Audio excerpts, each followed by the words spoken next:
Halo semua. Apa kabar untuk hari ini? Semoga harimu selalu menyenangkan ya bro. Selamat datang di channel YouTube saya. Tolong dibantu subscribe, like dan share ya, supaya saya terus semangat bikin kontennya. Wakakakak.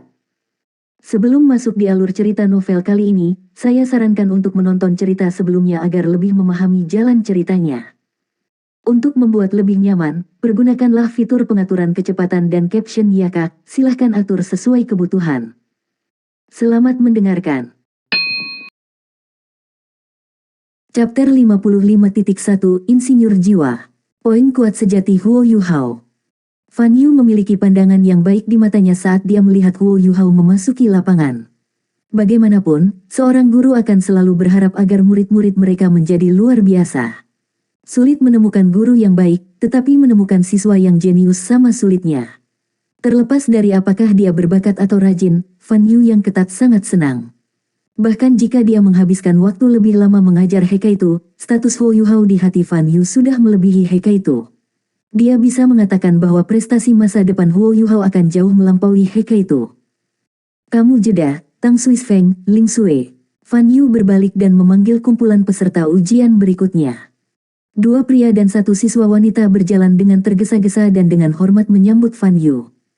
Fan Yu berkata, kalian bertiga, naik bersama. Tujuan Anda adalah mengalahkannya. Jika Anda bisa mengalahkannya, Anda akan lulus ujian kemajuan tahun ini. Petik 2. Tiga siswa berusia sekitar 15 hingga 16 tahun. Mereka tidak bisa tidak melihat satu sama lain dalam kebingungan dan kecewa setelah apa yang baru saja mereka dengar. Ye Chanying berkata, Guru Fan Yu, apakah Anda yakin? Teman sekelas ini. Petik 2. Fan Yu mengerutkan alisnya dengan erat. Apakah kamu tidak mendengarku? Fan Yu adalah seorang guru khusus di Departemen Alat Jiwa. Setelah kedua dekan, ia memiliki otoritas terbesar di dalam departemen. Meskipun ketiga siswa itu bingung, mereka tidak berani mengatakan apa-apa lagi. Mereka segera memasuki area pengujian dengan alat jiwa mereka yang lengkap. Sang pengawas mengungkapkan tatapan ragu-ragu di matanya dan mengarahkan pandangan bertanya ke arah Fan Yu.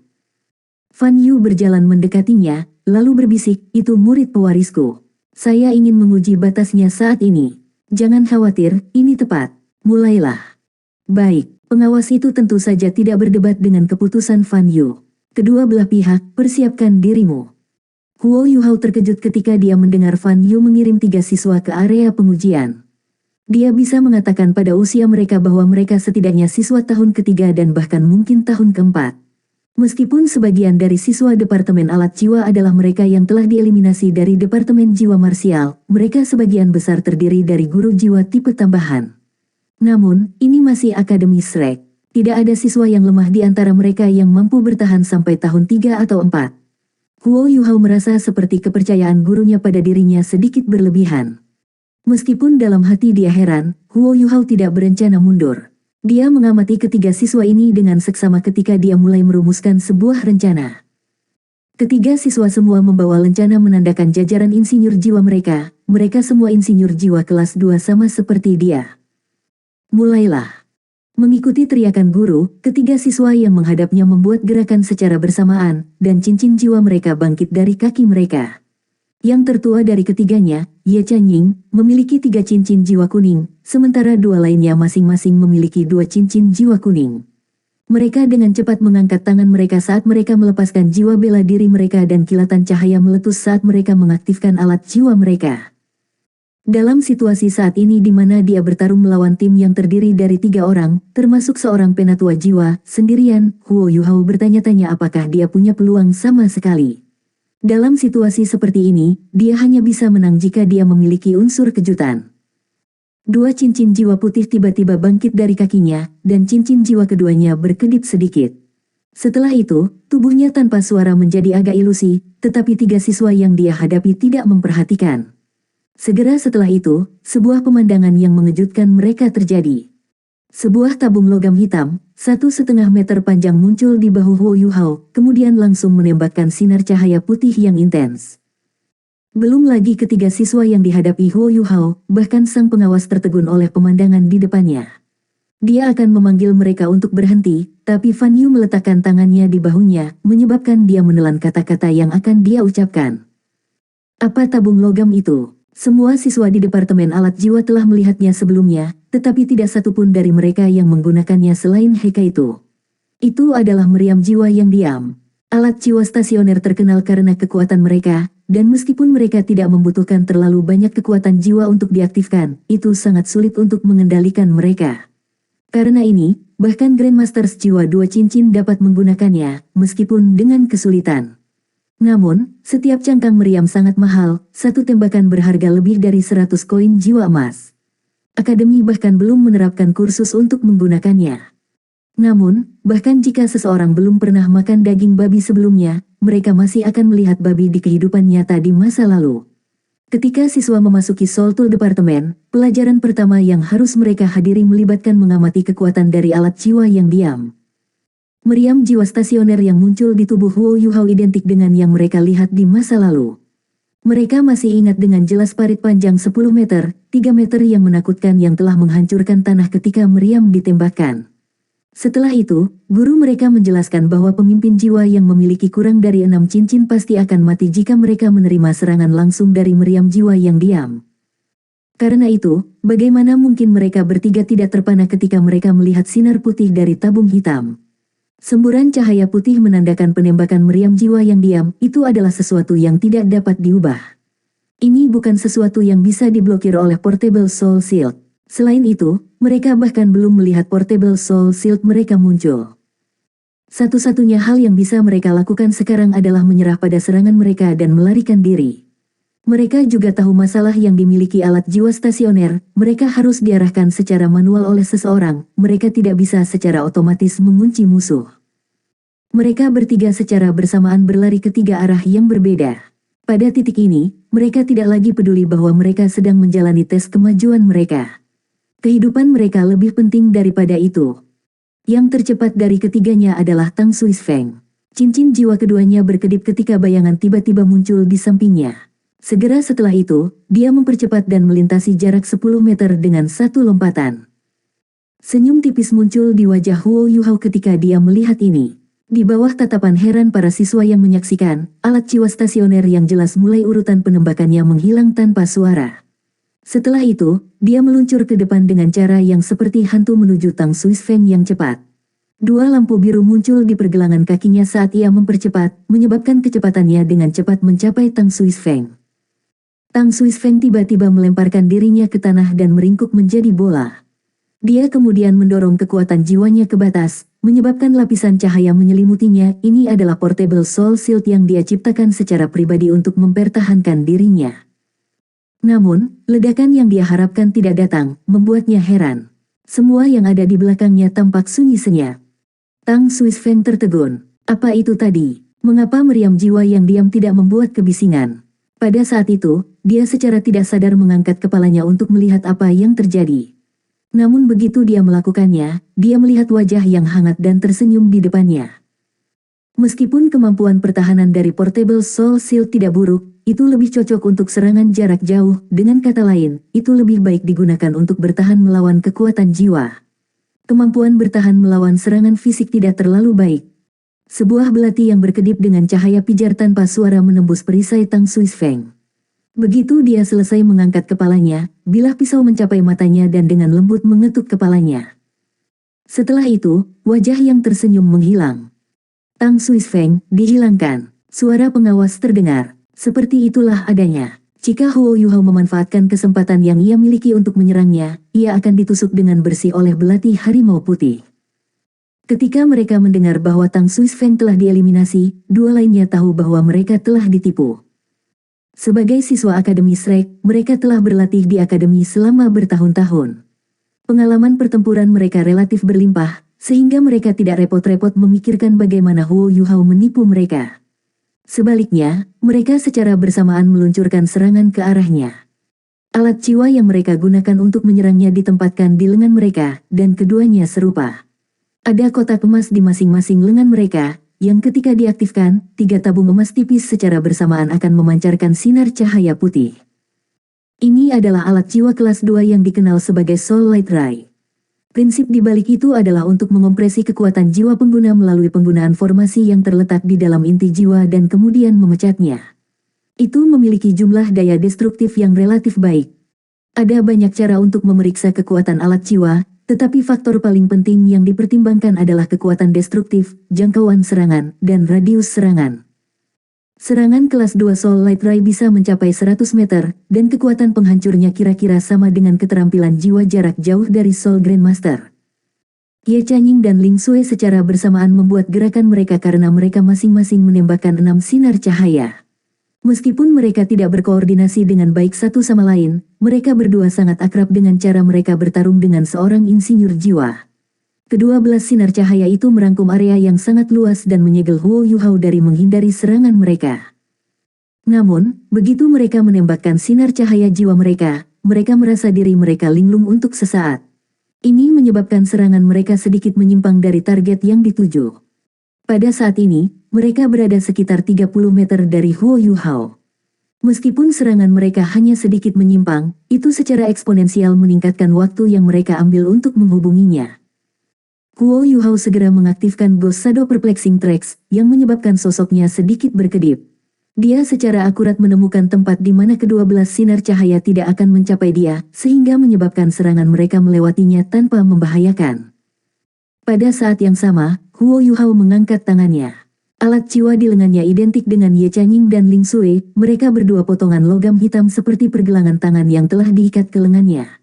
Kotak-kotak logam terbuka mengikuti gerakan ototnya, yang menyebabkan 3 tabung kecil menampakkan diri pada masing-masing dari 2 pengawal.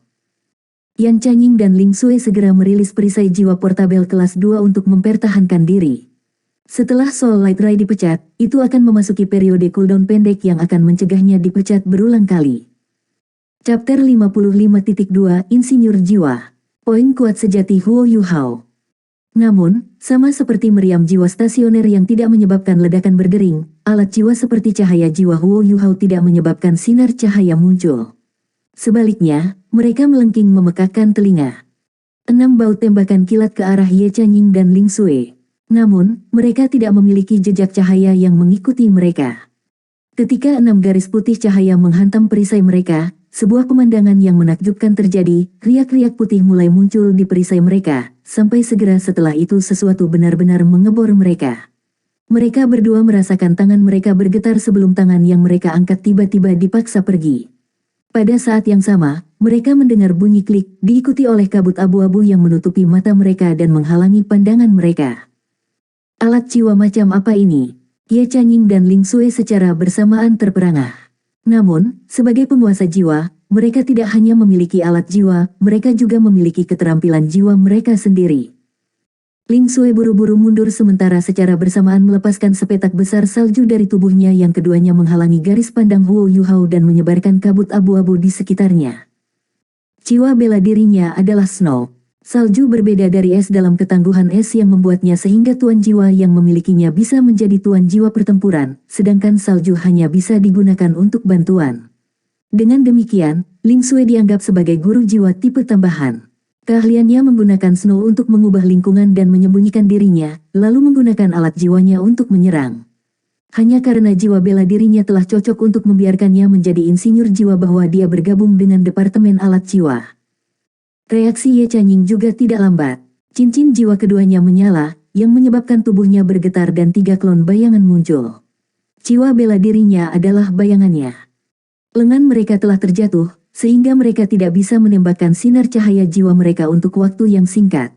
Selanjutnya, perisai jiwa mereka telah rusak. Karena itu, mereka memilih untuk membela diri sementara mereka berusaha membingungkan lawan mereka.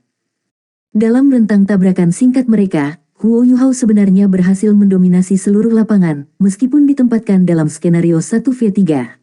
Siapa yang akan mengharapkan ini sebelum tes dimulai? Cahaya di bawah kaki Huo Yuhao menyala lagi, yang menyebabkan dia menembak ke depan. Pada saat yang sama, bola cahaya di punggungnya menyala, yang menyebabkan cahaya di bawah kakinya tumbuh lebih kuat.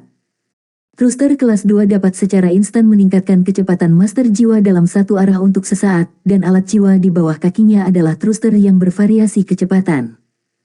Dia bahkan belum menjadi insinyur jiwa selama setahun penuh. Bahkan, dia terutama mengarahkan upayanya untuk menciptakan alat jiwa yang meningkatkan kecepatannya untuk menggabungkannya dengan deteksi spiritual. Karena ini, alat jiwa di pergelangan tangannya tidak memiliki kekuatan serangan yang memadai. Pada saat itu, Huo Yuhao mengambil keuntungan dari kenyataan bahwa kedua lawannya saat ini akan habis-habisan untuk mempertahankan diri dan menghindari serangannya untuk keluar dengan kecepatan penuh. Pada saat yang sama, dua cincin jiwa di sekitar tubuhnya tiba-tiba berubah menjadi satu. Thruster yang bervariasi kecepatan yang dipakainya memiliki gaya propulsi yang relatif rendah. Dia bisa menggunakannya untuk mempercepat, tetapi sejauh mana dia bisa mempercepat tidak besar, keuntungannya terletak pada kenyataan bahwa dia bisa menggunakannya untuk mengubah arah dengan cepat. Thruster kelas 2, di sisi lain, adalah alat jiwa yang dia gunakan untuk sebagian besar meningkatkan kecepatannya dalam satu arah. Meskipun dia hanya bisa sedikit mengubah arah yang dia tuju saat menggunakannya, ledakan jarak pendek yang diberikan padanya memungkinkan dia untuk mengejar ketinggalan dengan sprint habis-habisan dari seorang master jiwa tipe ketangkasan 3 cincin.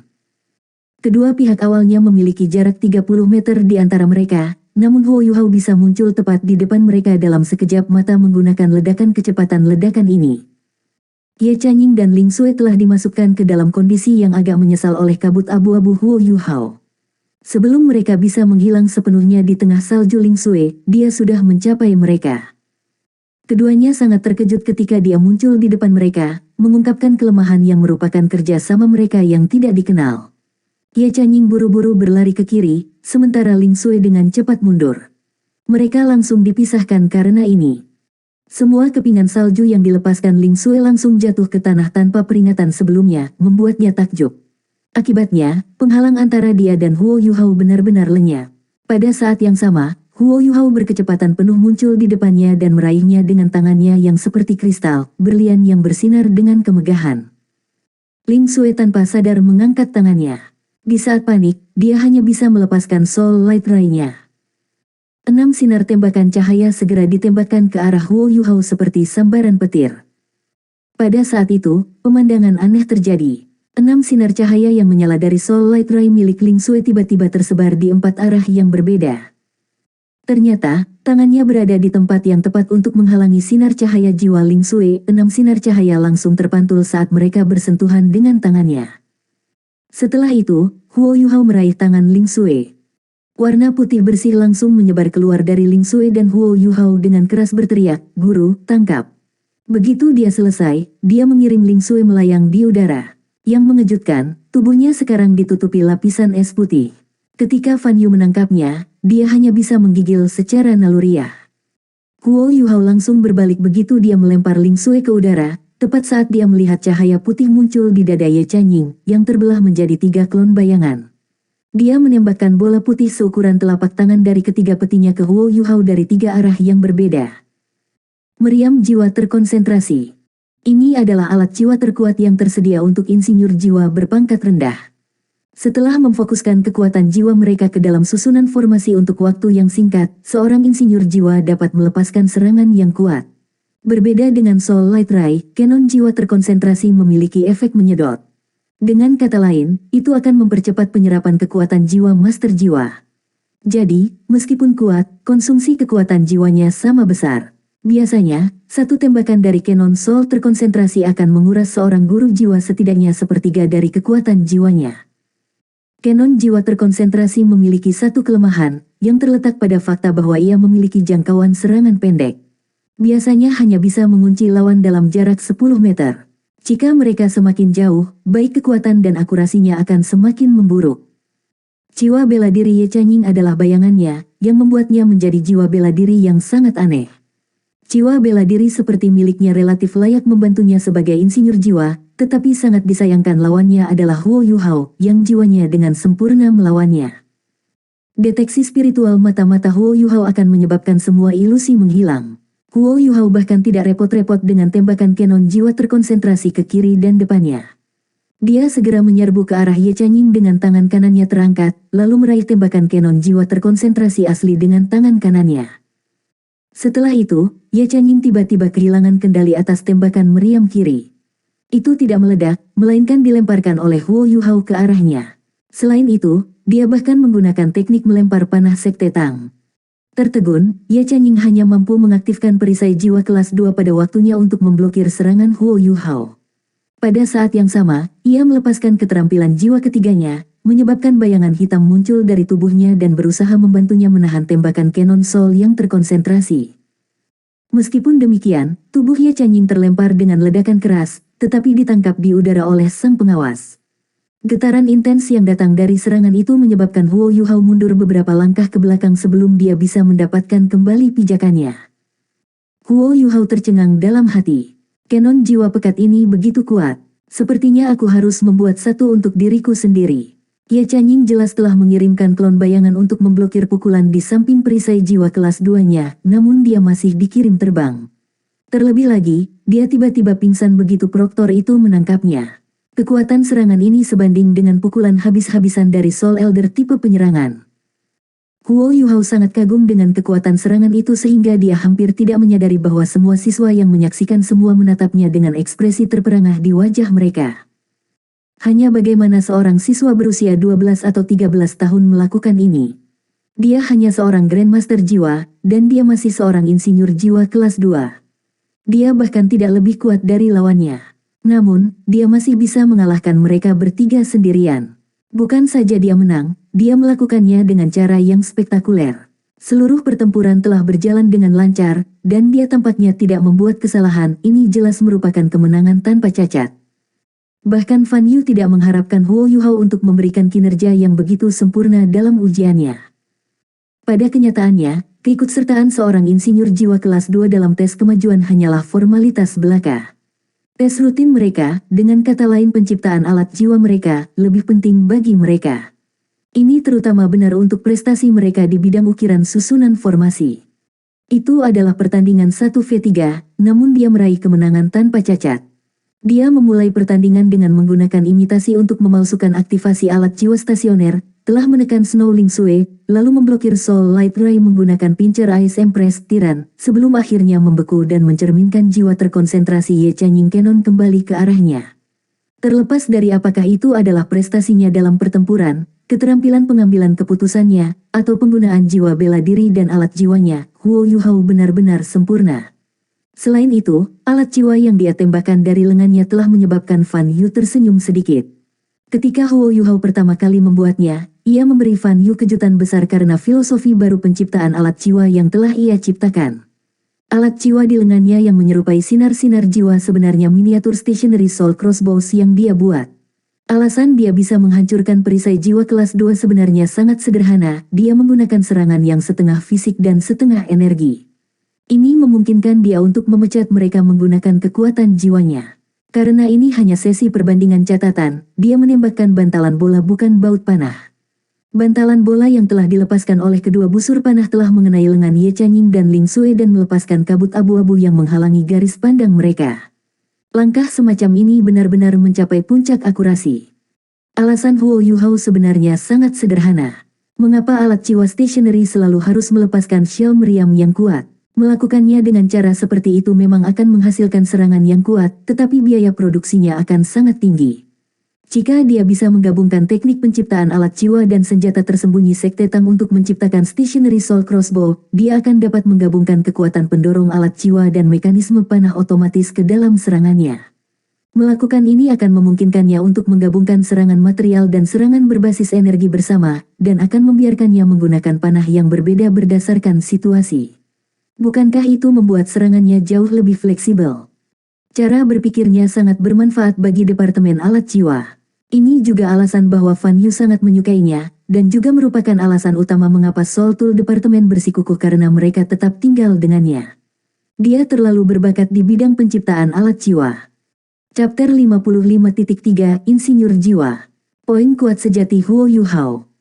Masalah terbesar dengan senjata tersembunyi Sekte Tang tidak benar-benar terletak pada kekuatan mereka. Ada beberapa yang benar-benar memiliki serangan yang sangat kuat. Alasan utama mereka menolak selama waktu adalah jangkauan serangan pendek mereka. Namun, jika Anda bisa menambahkan jangkauan serangan alat jiwa ke pola serangan senjata tersembunyi, bukankah Anda akan membuat alat jiwa yang baru? Huo Yuhao telah merancang miniatur Stationary Soul Crossbow berdasarkan ide ini. Itu tidak mengkonsumsi terlalu banyak kekuatan jiwa, tapi itu masih cukup kuat. Seperti Soul Light Ray, jangkauan serangannya adalah 100 meter. Lebih jauh lagi, itu bahkan bisa menghancurkan perisai jiwa kelas 2. Tapi kekuatannya bukan poin utama, keunggulan terbesarnya terletak pada fleksibilitasnya yang tinggi. Pada saat yang sama, berapa banyak jenis alat jiwa yang dapat diteliti dengan bantuan prototipe ini?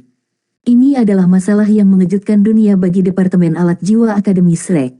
Tentu saja, mereka jelas membutuhkan lebih banyak eksperimen teoretis dan praktis untuk penelitian lebih lanjut tentang subjek ini. Tetapi dengan prototipe ini, mereka setidaknya tahu kemana harus pergi. Fan Yu menatap Huo Yuhao, yang tiba di depannya, dan dengan tulus berkata, "Nak, kamu benar-benar harapan dari Soul Tool Departemen." Lebih tepatnya, saya bermaksud mengatakan bahwa koordinasi antara alat jiwa Anda dan jiwa bela diri Anda benar-benar sempurna. Anda lulus ujian. Petik 2. Ling Sui masih menggigil dalam pelukan Fan Yu ketika dia mengatakan ini.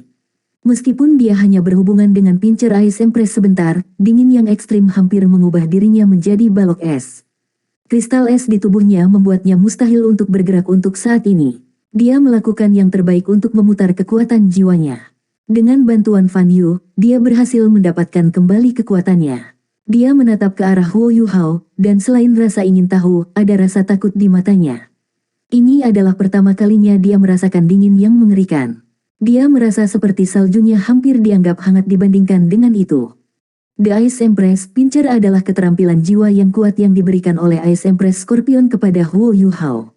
Meskipun dia tidak bisa menampilkan kekuatan penuhnya, karakteristik khusus dari skill itu masih ada. Efek utama Pincer dari Ice Empress akan memperkuat kedua tangan dan lengannya, membuatnya sekeras balok es tebal yang berusia 10.000 tahun. Selain itu, kristal es seperti berlian di tubuhnya memiliki kemampuan refraktif yang kuat. The Ice Empress Pincer sendiri bisa dianggap sebagai senjata yang kuat. Orang perlu menyadari bahwa bagian terkuat dari tubuh Ice Jade Empress Scorpion adalah penjepit dan ekornya. The Soul Light Ray tidak bisa menyakiti Huo Yuhao karena alasan yang tepat ini itu telah dipantulkan oleh kristal. Selain membuat tubuhnya sangat kokoh, keterampilan itu juga memberinya kekuatan besar. Pincer Ice Empress juga memiliki kemampuan untuk meningkatkan kekuatan lengan Huo Yuhao dengan margin yang sangat besar, sampai-sampai itu tidak kalah dengan Dai Huabin ketika ia berada di bawah pengaruh jiwa bela diri harimau putih. Pada saat yang sama, kedua keterampilan ini sangat mirip dengan tangan giok misterius dari Sekte Tang. Dengan demikian, mereka dapat saling melengkapi. Siapapun yang membuat kesalahan dengan memperlakukan Ice Empress Pincer sebagai keterampilan jiwa cincin pertama reguler akan berakhir persis seperti Ling Sui dan Ye Changying. Selain dua karakteristik khusus ini, ada juga dingin yang ekstrim. Sebagai jiwa bela diri es pamungkas, Ice Jade Empress Scorpion juga telah memberikan atribut dingin ekstrim untuk setiap keterampilan tunggal yang dimiliki Huo Yuhao. Dingin ekstrim ini pada gilirannya mewarisi sombong Ice Empress Scorpion. Selain itu, kekuatannya akan meningkat seiring dengan kultivasi Huo Yuhao dan kemampuan tubuhnya. Ling Sui juga memiliki jiwa es elemen bela diri. Namun, karena itu tak tertandingi dengan jiwa bela diri Ice Empress, itu segera ditekan. Pincer Ice Empress, Huo Yuhao bahkan memiliki kemampuan untuk langsung membekukan energi, yang memungkinkannya untuk membuang kembali tembakan Cannon Soul yang terkonsentrasi. Bisa dibayangkan kekuatan macam apa yang dipegangnya dari ini. Jika dia mau, dia bisa mematahkan leher Ling Sui saat itu. Setelah pertempuran ini, semua siswa dari Departemen Jiwa Bela Diri sangat ingin tahu tentang Huo Yuhao. Apakah ini benar-benar kekuatan seorang siswa dengan cincin jiwa putih 10 tahun belaka? Selain itu, dari awal hingga akhir, alat jiwanya tidak melakukan apapun selain meningkatkan kecepatannya. Fan Yu memandang ke arah para siswa dan berkata, "Kalian semua seharusnya sudah melihat pertarungan barusan. Kamu Changying, Tang Suisfeng dan Ling Sui, meskipun kalian bertiga kalah, keadaan Huo Yuhao juga agak istimewa. Karena itu, Anda akan diberi kesempatan untuk mengikuti tes nanti, dan skor Anda akan diatur ulang. Nah, izinkan saya memberi Anda pengantar singkat." Petik 2. Fan Yu kemudian menarik Huo Yuhao di depannya dan melanjutkan, "Namanya adalah Huo Yuhao, dan dia adalah murid pribadi saya, sama seperti Heike itu. Selain itu, dia sangat berbakat dalam menciptakan alat jiwa. Untuk alasan ini, dia juga seorang murid inti dari Soul Tool Departemen kami. Namun, karena keadaan khusus, dia masih akan belajar di Departemen Jiwa Marsial untuk saat ini. Yuhao, semua siswa ini sama sepertimu, insinyur jiwa kelas 2. Petik 2. Huo Yuhao buru-buru membungkuk dan menyapa mereka, "Semuanya, saya senang bertemu dengan Anda." Para siswa juga menyambutnya satu persatu. Mereka yang iri padanya jauh melebihi mereka yang mengaguminya, terutama karena usianya yang masih muda. Dari pertempuran tadi, mereka menemukan bahwa dia adalah yang terkuat di antara semua insinyur jiwa kelas 2. Bahkan penatua jiwa tidak cocok dengannya. Pertarungan ini barusan juga menjadi inspirasi besar bagi Huo Yuhao. Alat jiwa bisa sangat membantunya mengatasi kekurangannya. Jauh di lubuk hatinya, dia berpikir bahwa, jika dia punya cukup waktu untuk membuat beberapa alat jiwa kelas 2, dia bahkan tidak perlu takut menghadapi seseorang seperti Dai Huabin dalam pertempuran 1 lawan 1. Pada saat itu, dia juga mulai menyadari kekuatan 4 keterampilan yang diberikan Skydream Ichewon padanya. Pada pandangan pertama, 4 keterampilan tipe spiritual yang dia terima tampak sangat biasa. Namun ketika kultivasinya meningkat, keterampilan ini juga mulai menunjukkan kekuatan mereka. Yang termudah dan paling berguna pastinya adalah deteksi spiritual, sedangkan berikutnya adalah interferensi spiritual. Beberapa saat yang lalu, dia mengandalkan interferensi spiritualnya untuk menghindari baku tembak musuh ketika dia dikelilingi oleh mereka bertiga. Dua keterampilan spiritual yang bisa saling melengkapi dengan alat jiwa, ini pada dasarnya adalah hal terbaik yang bisa dia minta. Selanjutnya, dia sudah bisa menggunakan alat jiwa stationary dengan tingkat yang dibudidayakan saat ini. Jika dia menggabungkan deteksi spiritualnya dengan alat jiwa stasioner, dia yakin bahwa dia bisa menahan dirinya sendiri terhadap seorang guru jiwa dengan 4 atau bahkan 5 cincin jiwa.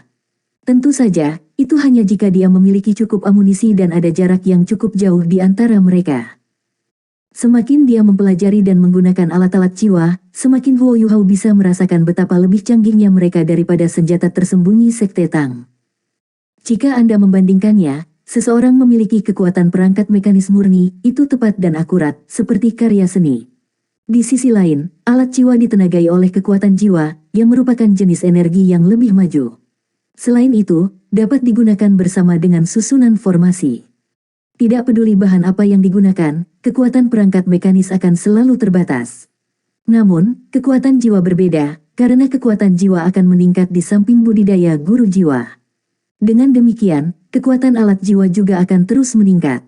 Lebih jauh, dengan meningkatnya kekuatan jiwa seseorang, proses yang terlibat dalam desain dan penciptaan alat jiwa juga akan berubah, yang akan menyebabkan kekuatan alat jiwa menjadi lebih besar dan lebih besar. Ini juga salah satu alasan mengapa insinyur jiwa kelas 1 adalah keberadaan yang begitu menakutkan. Namun, bahkan jika seorang insinyur jiwa kelas 9 bisa mendominasi peringkat 9 gelar Douluo dalam pertempuran jarak jauh, hal yang sama tidak bisa dikatakan tentang pertempuran jarak pendek. Pada saat yang sama, tidak pernah ada insinyur jiwa kelas 9 yang telah melampaui peringkat 95. Karena itu, penguasa jiwa masih diakui sebagai keberadaan terkuat di benua. Ini juga salah satu alasan mengapa Akademi Shrek memiliki status yang begitu tinggi. Setelah memperkenalkannya, Fan Yu membiarkan Huo Yuhao pergi. Dia juga memberinya hari istirahat. Mereka akan bertemu lusa di malam hari, di mana mereka akan melanjutkan belajar bersama di area pengujian. Setelah mengucapkan selamat tinggal pada Fan Yu dan Heka itu, Huo Yuhao kembali ke kamar asramanya. Begitu dia membuka pintu, dia melihat Wang Dong melihat sesuatu dengan ekspresi yang sangat bersemangat di wajahnya. Ada apa? Kenapa kamu begitu bahagia? Huo Yuhao bergerak mendekat. Wang Dong mengangkat kepalanya dan menatap Yuhao. Apakah Anda lulus ujian kemajuan Departemen Alat Jiwa? Huo Yuhao terkikik ketika dia berkata, tentu saja saya lakukan. Bahkan, saya menemukan bahwa berkelahi dengan alat jiwa jauh lebih mudah daripada tanpa satu. Konsumsi Soul Force juga lebih kecil dibandingkan dengan murni menggunakan keterampilan jiwa. Apa yang kamu lihat? Petik 2. Dia bergerak lebih dekat ketika dia selesai berbicara, lalu mengambil kertas merah seperti perunggu dari tangan Wang Dong. Lelang apresiasi harta karun. Apa itu? Huo Yuhao melirik kertas merah. Di atasnya, Huo Yuhao melihat bahwa siswa inti Akademi Shrek diundang ke lelang apresiasi harta untuk melihat barang-barang yang akan dipajang. Wang Dong tersenyum, lalu berbalik dan duduk. Dia dengan bersemangat menjelaskan, saya melakukan riset. Lelang apresiasi harta karun ini adalah sesuatu yang diciptakan untuk Akademi Shrek kami. Namun, sudah dibagi menjadi beberapa kategori. Sebagai contoh, bagian ini secara khusus ditujukan kepada kita murid inti. Petik 2. Huo Yuhao dengan humoris menjawab, jelaskan dirimu dengan jelas. Saya tidak mengerti apapun yang baru saja Anda katakan. Petik 2. Wang Dong menatapnya dengan kosong dan berkata, itu karena kamu bodoh. Lelang menghargai harta karun ini dijalankan oleh organisasi pedagang besar di kota Shrek. Bukankah kota Shrek kita adalah pusat bisnis besar? Bukan hal yang aneh bagi pedagang dari berbagai negara datang ke sini untuk melakukan transaksi. Ketika pedagang yang tinggal di kota Shrek mendapatkan sesuatu yang baik, mereka akan melelangnya di lelang apresiasi harta Akademi Shrek kami. Terus terang, kita harus memilih dulu, dan sisanya akan dilelang nanti. Petik 2. Huo Yuhao terkejut ketika dia bertanya, nyata. Apakah para pedagang itu bahkan mendapatkan sesuatu dari ini? Ini tidak seperti semua orang di akademi kita kaya. Petik 2. Wang Dong mendengus dan menjawab, tentu saja mereka mendapatkan sesuatu. Mereka mendapatkan niat baik akademi. Tidak semua orang di akademi kaya, namun bagaimana menurutmu kota Shrek ada? Itu semua berkat Akademi Shrek kami. Akademi kami bukan hanya akademi nomor 1 di benua itu, ia juga memiliki kekuatan militer yang menakutkan. Selama Akademi Shrek ada di sini, kota Shrek tidak akan pernah jatuh. Bahkan jika semua bangsa di benua itu berperang satu sama lain, tidak ada dari mereka yang berani berperang di sini. Karena itu, membangun hubungan yang baik dengan Akademi Shrek kami adalah demi kepentingan terbaik para pedagang itu. Petik 2. Ketertarikan Huo Yuhao muncul ketika dia mendengar ini. Jadi hal-hal baik apa yang dilelang di lelang apresiasi harta ini? Wang Dong berkata, lelang harta karun terutama dibagi menjadi 3 kategori. Yang pertama dicadangkan langsung untuk akademi. Misalnya, jika Departemen Alat Jiwa Anda membutuhkan beberapa logam langka, mereka dapat membelinya langsung dari sana. Hal yang sama berlaku untuk artikel pengajaran dari Departemen Jiwa Marsial. Akademi juga dapat memesan barang-barang seperti bahan berharga. Namun, ini hanya beberapa contoh. Selain barang-barang yang dijual ke akademi dan para guru, tidak akan ada banyak barang berkualitas tinggi lainnya. Petik 2. Setelah itu, ada 2 kategori lainnya. Kategori-kategori ini disediakan untuk kami, para siswa, dan Anda dapat menemukan beberapa hal baik di sini. Salah satu kategori ini ditujukan untuk siswa halaman dalam, dan barang-barang di sana cukup berkualitas tinggi. Menurut rumor, tulang jiwa dijual di sana sepanjang waktu. Namun, hanya siswa halaman dalam yang memenuhi syarat untuk memasuki pelelangan itu. Sebenarnya tidak ada yang bisa kita lakukan tentang itu. Setelah itu, ada tempat yang tertulis di surat undangan ini. Hanya murid inti dari halaman luar yang diizinkan masuk. Petik 2.